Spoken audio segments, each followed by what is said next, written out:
28 ayat 13. Mari kita lihat Ulangan 28 ayat yang ke-13. Semua buka Alkitab kita.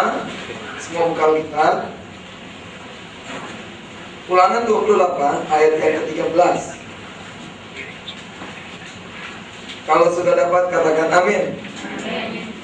Baik, kita ingin baca bersama-sama. 2, 3. Tuhan akan mengangkat engkau menjadi kepala dan bukan menjadi ekor. Engkau akan tetap naik dan bukan turun. Apabila engkau mendengarkan berita Tuhan Allah yang kusampaikan pada hari ini, kau lakukan dengan setia. Mari Bapak Ibu Saudara, angkat dua tangan kita berdoa. Hari ini kita diberkati Tuhan. Saya akan beri judul khotbah saya hari ini adalah semakin bertambah. Karena di dalam Ulangan 28 perkataan Tuhan kepada orang Israel itu perkataan Tuhan kepada orang Israel secara jasmani. Ada berkat dan ada kutuk. Bapak Ibu Saudara, kita percaya Alkitab kita dan Kejadian sampai Wahyu. Artinya kita Ulangan ini juga kita percaya. Tidak hanya berbicara kepada bangsa Israel, tetapi juga kepada setiap kita yang adalah orang-orang Israel secara rohani. Itu artinya Tuhan berkata kepada kita, Tuhan akan mengangkat engkau menjadi kepala dan bukan menjadi ekor. Tuhan bicara kepada gereja, engkau akan tetap naik dan bukan turun apabila engkau mendengarkan perintah Tuhan Allah yang disampaikan pada hari ini, kau lakukan dengan setia. Apa itu perintah Tuhan? Firman Tuhan. Firman Tuhan yang dipercayai oleh orang Israel sama dengan firman Tuhan yang kita percaya. Tuhan yang dipercaya dan yang disembah oleh orang Israel sama dengan Tuhan yang kita sembah. Tuhan yang berbicara kepada orang Israel, Tuhan juga yang berbicara kepada kita. Ketika kita percaya firman Tuhan yang disampaikan kepada orang Israel, maka firman Tuhan ini juga akan berlaku untuk setiap kita. Itu artinya janji Tuhan untuk setiap kita akan naik, bukan turun. Katakan naik. Firman Tuhan atas kita akan jadi kepala, bukan ekor. Katakan kepala.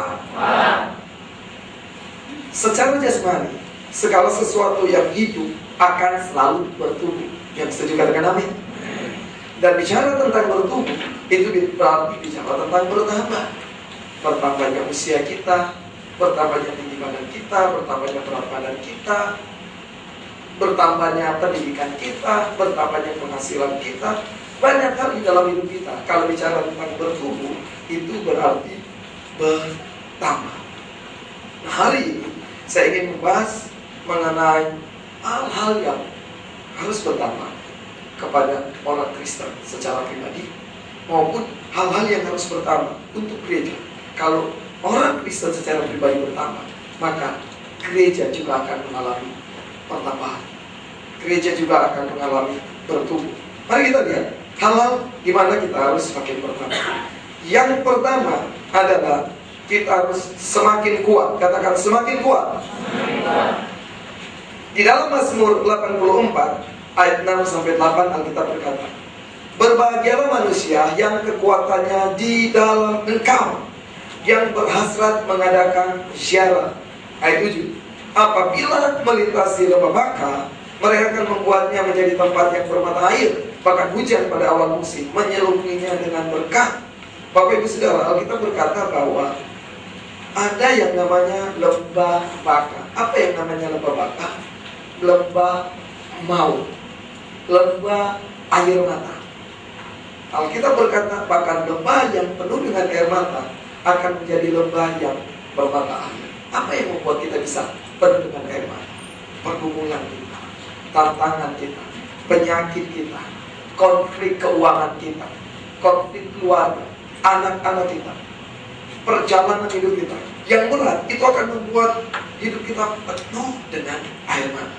Dan Alkitab berkata bahwa kita harus punya kekuatan untuk bisa menang melewati semua hal-hal tersebut. Tuhan tidak pernah berjanji bahwa menjadi orang Kristen itu bebas dari masalah. Tuhan tidak pernah berjanji bahwa menjadi orang Kristen itu kita tidak akan mengalami pergumulan-pergumulan. Tapi Tuhan berjanji bahwa aku akan beri kekuatan kepada kamu supaya kamu bisa menjadi orang-orang yang menang. Yang setuju katakan amin. Dan Bapak Ibu Saudara, masalah kita tidak akan bertambah kurang. Masalah kita akan terus naik, bertambah. Tujuannya itu apa? Supaya kita terus bertambah menjadi kuat.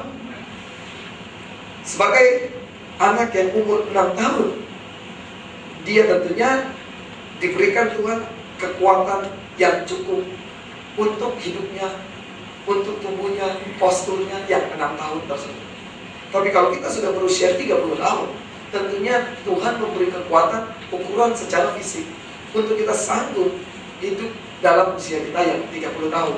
Secara fisik, otot-otot kita menjadi kuat, tulang-tulang kita menjadi semakin kuat, otak kita, wawasan kita, cara berpikir kita itu akan terus naik, terus bertumbuh.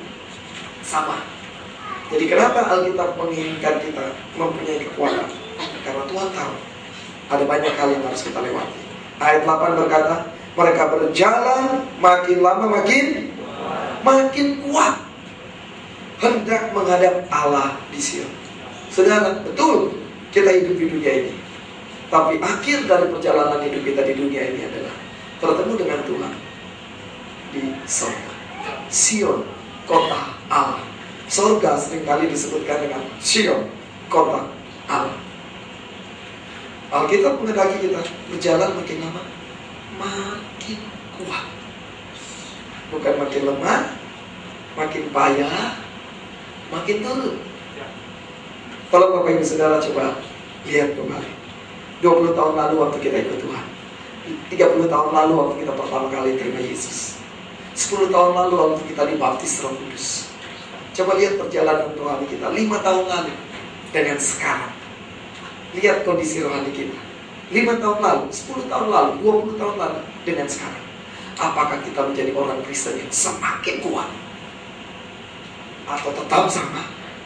Atau justru semakin lemah?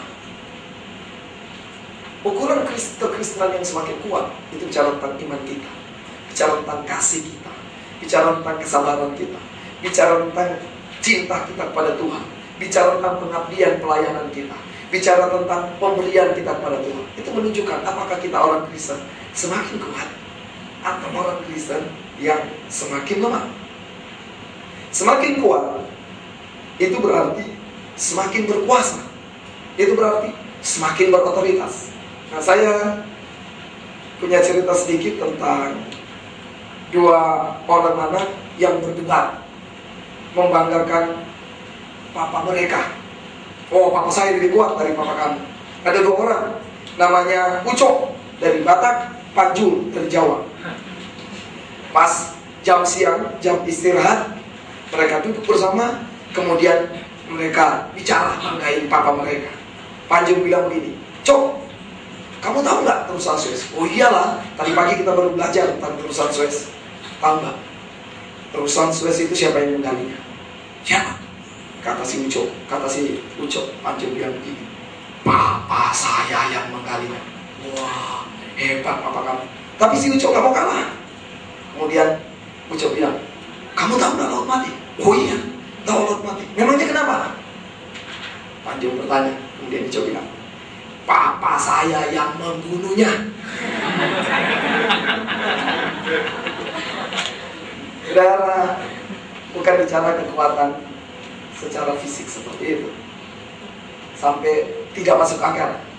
Tapi Tuhan ingin kita menjadi orang Kristen yang secara rohani semakin kuat. Walaupun mungkin Paulus berkata, tubuh jasmani kami semakin hari semakin merosot, tapi mestinya tubuh rohani harus semakin kuat.